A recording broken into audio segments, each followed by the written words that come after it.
হরে কৃষ্ণ হরি বল। ওম অজ্ঞানতিমিরান্ধস্য জ্ঞানাঞ্জন শলাকয়া চক্ষুর্মিলিतं येन তস্मै শ্রী গুরবে নমঃ। ওম অজ্ঞানতিমিরান্ধস্য জ্ঞানাঞ্জন শলাকয়া চক্ষুর্মিলিतं येन তস্मै শ্রী গুরবে নমঃ। ওম অজ্ঞানতিমিরান্ধস্য জ্ঞানাঞ্জন শলাকয়া চক্ষুর্মিলিतं येन তস্मै শ্রী গুরবে নমঃ।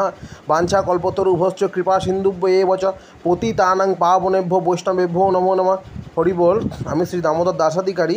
আমি আমার গুরু শ্রীমৎ ভক্তিচন্দ্র আনন্দ গোস্বামী গুরু মহারাজের চরণ যুগলে প্রণাম নিবেদন করে এবং সকল বৈষ্ণববৃন্দের চরণ যুগলে প্রণাম নিবেদন করে আজ এই হরিকথা আলোচনা শুরু করছি। তো আজকের আমার ভগবত কথার মেন টপিক হলো যে ভগবান শ্রীমান নারায়ণ কেন বরাহ রূপে অবতারিত হয়েছিলেন। হ্যাঁ, ভগবান কেন বরাহ রূপ নিয়েছিলেন। তা আমি এই চ্যানেলে এর আগে ভগবানের মৎস্য অবতারের কাহিনী এবং কুর্ম অবতারের কাহিনী আপনাদের কাছে ব্যাখ্যা করেছি। এখন বরাহ অবতারের কাহিনী আপনাদের কাছে তুলে ধরবো। ভগবান বরাহ অবতারের কাহিনী শুনতে গেলে প্রথমে জয় বিজয়কে জানতে হবে। যে জয় বিজয়কে, জয় বিজয় হলেন বৈকুণ্ঠের পার্শ্বদ। ভগবান নারায়ণের বৈকুণ্ঠের পার্শ্বদ ছিলেন জয় বিজয়, জয় আর বিজয়। এই জয় আর বিজয় বৈকুণ্ঠেই থাকতেন। এই বৈকুণ্ঠে আমরা সবাই জানি বৈকুণ্ঠে যারা যায়, হ্যাঁ, তাদের কোনো জন্ম মৃত্যু হ্রাস বৃদ্ধি কিছু হয় না। হ্যাঁ, তাদের কোনো রোগও নাই, শোকও নাই। হ্যাঁ, সেখানে কালের কোনো প্রভাব নাই, সেখানে কোনো সময় কাজ করে না, সেখানে সবাই মানুষ সুখ শান্তিতে থাকে। হ্যাঁ, তাই একদিন এবং জয় বিজয় বৈকুণ্ঠে রয়েছে। জয় বিজয় ছিলেন বৈকুণ্ঠে ভগবানের দ্বার রক্ষক। দ্বার ভগবান যেখানে বৈকুণ্ঠে যেখানে শেষ সজ্জায় শয়ন করে থাকেন, হ্যাঁ, সেইখানে দ্বার পাহারা দিতেন জয় বিজয়। হ্যাঁ, ভগবানের দ্বারপাল ছিলেন। হ্যাঁ, একদা ব্রহ্মার পুত্র, সত্যলোকে ব্রহ্মা থাকে, সত্যলোক থেকে ব্রহ্মার 4 পুত্র কৌমাররা, হ্যাঁ, 4 সনকাদি মুনিগণ, হ্যাঁ, তারা গেছিলেন বৈকুণ্ঠে ভগবানের কাছে, ভগবানের সঙ্গে দেখা করতে গেছিলেন। এবং এই 4 জন যে কৌমর ছিল, হ্যাঁ, সনকাদি মুনিগণ, এনারা ছিলেন ভগবান নারায়ণের অত্যন্ত পরম ভক্ত। তারা ভগবানের সঙ্গে দেখা করতে বৈকুণ্ঠে গেলেন এবং যখন দেখা করতে যাবেন তখন সেই দ্বারপাল জয় বিজয়, হ্যাঁ, তাদের আটকালো। সেই মুনি ঋষিদের আটকালেন, জয় বিজয় মুনি আটকালেন। বললেন, না, তোমরা এখন ভগবানের সঙ্গে যেতে পারবে না, কারণ ভগবান এখন শেষ সজ্জায় শয়ন করে আছেন। এবং ভগবানের অনুমতি ছাড়া তোমরা সেখানে যেতে পারবে না। এরকম করে বিভিন্নভাবে আটকালেন। হ্যাঁ, এবার তখন সনকাদি মুনিগণ খুব ক্রুদ্ধ হলেন। বলেন, এ কি, হ্যাঁ, তোমরা তো বৈকুণ্ঠে থাকো, বৈকুণ্ঠে থেকে তোমাদের মধ্যে এত অহংকার। বৈকুণ্ঠ সবাই তো ভগবানের স্বরূপ। হ্যাঁ, ভগবানের মধ্যে তো কোনো অহংকার নাই, আর তোমাদের মধ্যে এত অহংকার। এই বলে সনকাদি মুনিগণ অত্যন্ত ক্রুদ্ধ হয়ে জয় বিজয়কে অভিশাপ দিলেন। হে জয় বিজয়, তোরা সেই পৃথিবীতে, সেই ধরাধামে, সেই মনুষ্যজনী প্রাপ্ত হ। মনুষ্যের মধ্যে তুই অসুরজনী প্রাপ্ত হবি, অসুরজনী। হ্যাঁ, কাম, ক্রোধ, লোভ, এই 3টি অসুরের যে দ্বার, নরকের যে দ্বার, তোদের সর্বদা ঘিরে রাখবে।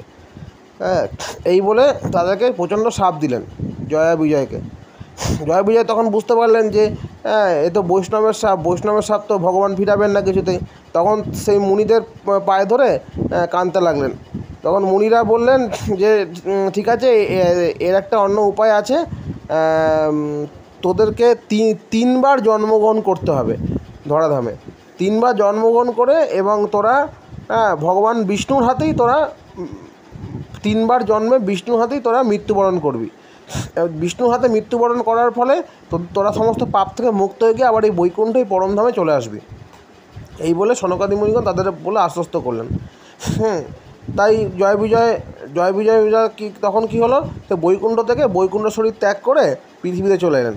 পৃথিবীতে চলে এসে তাদের প্রথম জন্ম হলো হিরণ্যকশিপু রূপে। দ্বিতীয় জন্ম হয়েছিল রাবণ আর কুম্ভকর্ণ রূপে। তৃতীয় জন্ম হয়েছিল আপনার ওই শিশুপাল আর দন্তবক্র রূপে। এইভাবে 3টে জন্ম পার করার পর তারা আবার বৈকুণ্ঠে তাদের নিজের পরমধামে চলে গেছিলেন।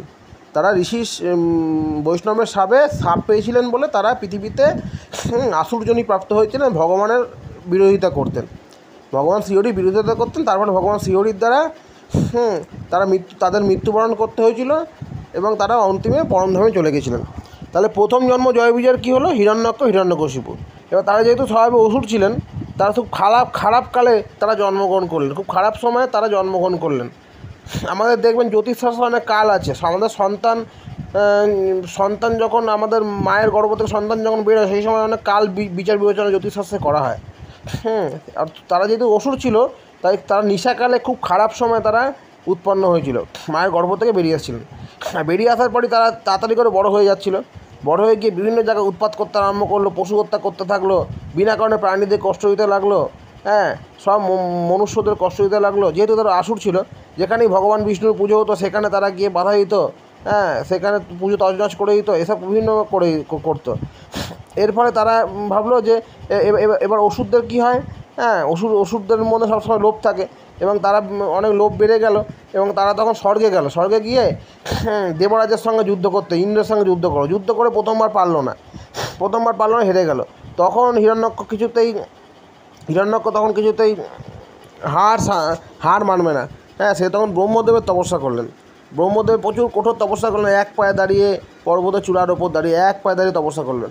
তপস্যা করার পর হাজার তপস্যা করার পর ব্রহ্মদেব অবশেষে এলেন। এসে হিরণ্যক্ষের ধ্যান ভাঙানোর পর বললেন, বলো হিরণ্যক্ষ তুমি কেন এত তপস্যা করছো আমার? তখন হিরণ্যক্ষ বলল, হে ব্রহ্মদেব, আপনি আমাকে অমরত্ব বর দিন। তখন ব্রহ্মদেব বলল, না, অমরত্ব তো দেওয়া যায় না, আমি নিজেই অমর না। ব্রহ্মা বলল, আমি নিজেই অমর না, আমি নিজেই, নারায়ণ আমাকে সৃষ্টি করেছে, নারায়ণ আমাকে সংহার করবে। আমি নিজেই অমর না, আমি তোমাকে কি অমরত্ব দেবো? আমি নিজে কি অমর? থরি কি নিজে অমর? ব্রহ্মা এরকম বললে বোঝালো। বলো তুমি অন্য কিছু বলছো। তখন হিরণ্যক্ষ ভাবলো যে অমরত্ব যখন পাবো না, তা ছলে বলে কৌশলে একটু অমরত্ব ব্রহ্মার কাছ থেকে হাঁকিয়ে নিই। তখন বললো, ঠিক আছে ব্রহ্মাদেব, আপনি যখন আমাকে অমরত্ব দেবেন না, তখন আপনি আমাকে এমন বর দিন যে কোনো পশু, বিভিন্ন নাম বললো, কোনো মনুষ্য, কোনো দেবতা, কোনো অশ্বের দ্বারা হেনা তেনা অনেক কিছু বললো, কোনো নারী, মেয়ে, কোনো দেবী, কেউ আমাকে বধ করতে পারবে না। কিন্তু হিরণ্যক্ষ যেহেতু ভগবান সমস্ত কিছুর সাক্ষী, মায়াকে ভগবানই চালনা করে, সবার হৃদয়কে ভগবানই চালনা করে। ভগবান তখন হিরণ্যক্ষের হৃদয়ে একটা পশুর নাম বলতে ভুলিয়ে দিয়েছিলেন। সেই পশুটা ছিল বরাহ বা শূকর। আমরা যাকে বাংলায় শূকর বলি, সংস্কৃতে বরাহ বলা হয়। ভগবানের ইচ্ছাতেই ভগবান হিরণ্যক্ষের মনের মধ্যে এই বরাহ এই স্মৃতিটাকে ভুলিয়ে দিয়েছিলেন। এই জন্য বরাহ নাম তিনি ব্রহ্মাকে বলেননি যে বরাহর দ্বারা তার মৃত্যু হবে না। সব পশুর নাম বলেছিলেন, সিংহ, বাঘ, হেনা তেনা, শিয়াল, কিন্তু বরাহর নাম তিনি বলেননি। এছাড়া মনুষ্যর কথা তো বলেছিলেন, সব মনুষ্য, দেব দেবী সবাই, কেউ তাকে হত্যা করতে পারবে না। আর শুধু বরাহর নাম বলতে ভুলে গেছিলেন ভগবানের ইচ্ছাতেই। তখন ব্রহ্মাদেব বলল, ঠিক আছে, তথাস্তু, তুমি যা বললে তাই হবে। এইবারে চলে গেল। হিরণ্যক্ষ দেখলো যে আমি তো ব্রহ্মার কাছ থেকে বিরাট বর পেয়ে গেছি অমরত্বের সমান, তাহলে আমি যখন ত্রিলোক রাজা হব, বিষ্ণুকে পরাজিত করব। অসুরদের মধ্যে একটাই ভাব যে বিষ্ণুকে পরাজিত করব। ভগবান কি কোনো পরাজিত করা যায়?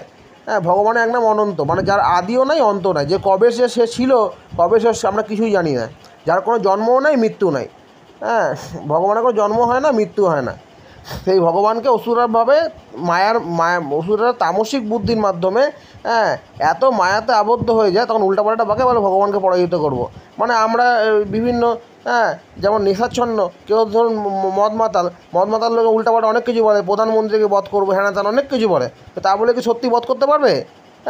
সেই মদ মাতালের মতোই অসুরেরা হচ্ছে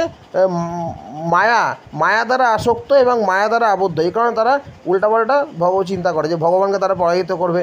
তাই কি আমাদের যেমন মদ মাতালরা বিভিন্ন রকম মদ খাওয়ার পর বিভিন্ন রকম চিন্তা করে, মদ খাওয়ার পর যে হ্যাঁ তা না, সেরকমই অসুররা হচ্ছে এত মায়া দ্বারা আবদ্ধ, তারা এই জন্য যেটা ঘটবে না বা যেটা কোনোদিনও ঘটা সম্ভব না সেরকম তারা চিন্তা করে থাকে। এটা ওষুধের স্বভাব, এটা আপনারা সকলেই জানেন, এটা পুরাকাল থেকে ওষুধের স্বভাব। সে এখনও চলছে, এখনও বর্তমানে ওষুধরা কৃষ্ণ বিদ্বেষী, বিষ্ণু নারায়ণ বিদ্বেষী অনেক লোক রয়েছে। আচ্ছা, তখন হিরণ্যক্ষ ভাবলো যে আমি তো এখন বিরাট শক্তিমান হয়ে গেছি, তাহলে আমি স্বর্গরাজ্য আক্রমণ করবো। তখন স্বর্গরাজ্য আক্রমণ করে হিরণ্যক্ষ যেহেতু অপরাজেয়, তাই সহজেই ইন্দ্রকে বধ করলো। ইন্দ্রকে বধ করার সঙ্গে সঙ্গে দেবতাদের বধ করেনি, ইন্দ্রকে তো সহজে বধ করে, ইন্দ্র একটা আয়ু আছে, বধ করা যাবে না, আমি ভুল বলছি আপনাকে, ইন্দ্রকে পরাজিত করলেন। পরাজিত করার পর অন্য দেবতাদের পরাজিত করলেন। দেবতা পরাজিত করে তারা চারদিকে পলায়ন করতে থাকলেন। হ্যাঁ, এবার স্বর্গের রাজত্ব হিরণ্যাক্ষ অধিকার করলেন। তখন দেবতারা কাঁদতে কাঁদতে ব্রহ্মদেবের কাছে গেলেন। ব্রহ্মদেব বললেন যে কী হয়েছে বলো। বললো এই দৈত্যের কাছে আমরা পরাজিত হয়েছি, আপনি একে কেন এত এই উচ্ছৃঙ্খল দৈত্যকে আপনি কেন এত মহাবলশালী বানালেন এই ধরনের বর দিয়ে। তখন ব্রহ্মদেব বললেন আমি তো বুঝতে পারিনি। হ্যাঁ, দেখো বিভিন্ন ভগবত জ্ঞানের উপদেশ দিলেন যে যা হয় সব ভগবানের ইচ্ছা হয়। হ্যাঁ, তারই ইচ্ছা, সবই কর্মের গতি। হ্যাঁ, সব কর্মফল, এরকম অনেক কিছু হবে ভগবদ্গীতার উপদেশ দিয়ে। ব্রহ্মদেব দেবতাদের বোঝালেন। হ্যাঁ, তখন ব্রহ্মদেব লাস্টে বললেন চলো আমরা পরম ব্রহ্ম, হ্যাঁ, একমাত্র স্বয়ং ভগবান নারায়ণের কাছে যাই, তিনি একটি উপায় বার করবেন। তখন ব্রহ্মাদেব সব দেবতাদের নিয়ে বৈকুণ্ঠে ভগবানের কাছে গেলেন। ভগবানের কাছে যাওয়ার পর ভগবান তো অন্তর্যামী, হ্যাঁ, তিনি তাদের কাছে জানতে চাইলেন। তো ভগবান অন্তর্যামী, তবুও তিনি লীলা করার জন্য, হ্যাঁ, দেবতা এবং ব্রহ্মাদেবকে জানতে চাইলেন যে কী হয়েছে, তারা এত উদাস কেন, তাদের মধ্যে এত বিশৃঙ্খলতা কেন দেখা গেছে তাদের মনের মধ্যে। তখন তারা সবিস্তারে ভগবানকে বললেন হিরণ্যাক্ষ দৈত্যের কথা। তখন ভগবান ব্রহ্মাকে মনে করালেন যে দেখো যে ব্রহ্মাদেব, যে তোমাকে হিরণ্যাক্ষ সমস্ত পশু পক্ষী, হ্যাঁ, সমস্ত মনুষ্যকুল দেবদেবীর কথা বলেছে যে এদের দ্বারা তার মৃত্যু হবে না, কিন্তু বরাহর নাম সে নেয়নি। এই কারণে আমি বরাহ রূপে অবতারিত হয়ে হিরণ্যাক্ষকে সহজেই বধ করব, তোমরা কেউ চিন্তা করো না, তোমরা যথা জায়গায় ফিরে যাও। এইভাবে ব্রহ্মা এবং দেবতাগণ ভগবানের কথা মতো আদেশ পেয়ে, হ্যাঁ, খুব অনুপ্রাণিত হলেন। অনুপ্রাণিত হয়ে যথাযথ স্থানে তারা প্রস্থান করলেন। এরপর হিরণ্যাক্ষ স্বর্গের রাজত্ব ভোগ করছেন। এবার হিরণ্যাক্ষ তখন একটা কাজ করেছিল। কি করেছিল না, আমরা যে পৃথিবীতে বাস করি, হ্যাঁ, এই পৃথিবীটাকে নিয়ে একদম রসাতলে পাতালের নিচে নিয়ে গেছিলো। এই পৃথিবীটা তিনি নিয়ে লুকিয়ে রেখে দিয়েছিল। মানে ওষুধদের যেহেতু সবসময় তাদের বদমাশি করারই সব, তাই নিয়ে লুকিয়ে দিয়েছিল। এইটাও একটা কারণ ছিল বড় ভগবান আবির্ভাবের কারণ। তখন বড় ভগবান এসে প্রথমে কী করলেন, সেই রসাতল থেকে পৃথিবীকে তুলে নিয়ে এলেন। রসাতল থেকে পৃথিবীকে তুলে নিয়ে যথার জায়গা স্থাপন করলেন। মধ্যভাগে, ব্রহ্মাণ্ডের মধ্যভাগে আমাদের পৃথিবী, এই পৃথিবীকে মধ্যভাগে স্থাপন করলেন।